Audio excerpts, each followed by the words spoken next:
किसी समय की बात है। एक ऋषि नामक साधक ने हिमालय की ऊंचाइयों में गहन साधना का निर्णय लिया। उन्होंने अपनी साधना से एक अद्वितीय अनुभव प्राप्त किया, जिसमें उन्हें शांति और ज्ञान की गहराई का अनुभव हुआ। यह अनुभव उन्हें एक रहस्यमयी स्थान की ओर ले गया, जिसे वह संभाला के रूप में जानते थे।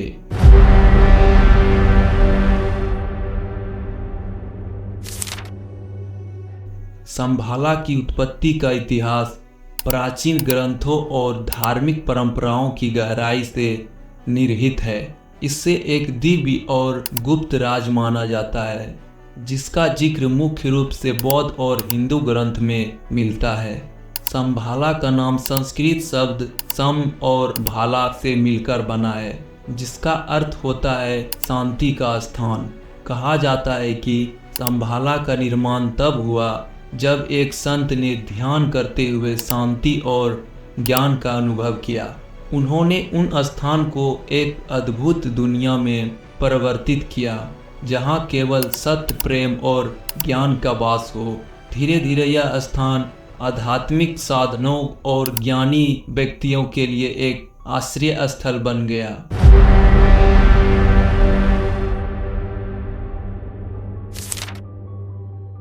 संभाला का वास्तविक भौगोलिक स्थिति को लेकर अनेक विवाद हैं।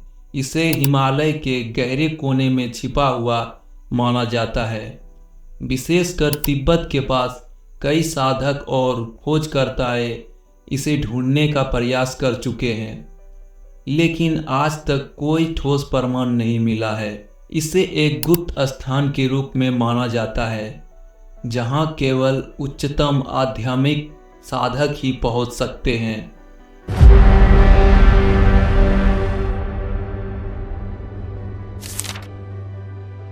संभाला की मूर्ति कला मुख्यतः बौद्ध धर्म के संदर्भ में देखी जाती है। यहाँ की मूर्तियों में आमतौर पर बोधिसत्व और अन्य दिव्य व्यक्तियों की छवि होती है।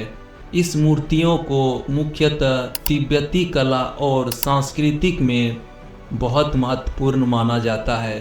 संभाला की मूर्ति का निर्माण विभिन्न सामग्री से किया जाता है, जैसे कि पत्थर, धातु और लकड़ी। इन्हें विशेष रूप से ध्यान और साधना के लिए बनाए जाते हैं, ताकि साधक इनका पूजा कर अपने आध्यात्मिक स्तर को ऊंचा कर सके। संभाला की मूर्ति में विशेष रूप से मुद्रा में स्थित बुद्ध की छवि होती है, जो शांति और ज्ञान का प्रतीक होती है।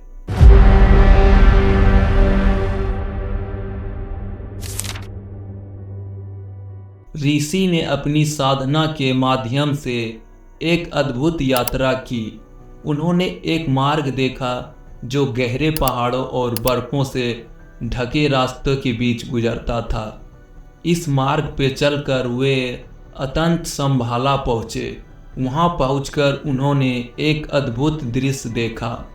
एक स्वर्णिम शहर जहां के लोग प्रेम और ज्ञान में लिपटे हुए थे। वहां का वातावरण दिव्य था और सब कुछ शांति और आनंद से परिपूर्ण था।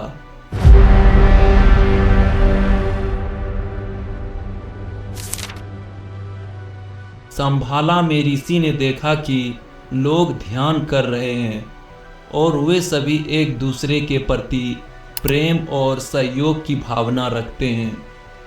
वहाँ का राजा कलिक अत्यंत ज्ञानवास और दयालु था।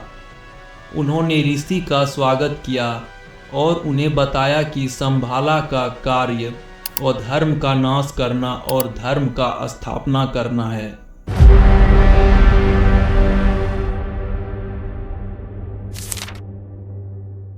राजा कल्की ने ऋषि को बताया कि जब धरती पर अराजकता और अधर्म की स्थिति होगी, तब वह प्रकट होगा और संसार को सही दिशा दिखाएगा।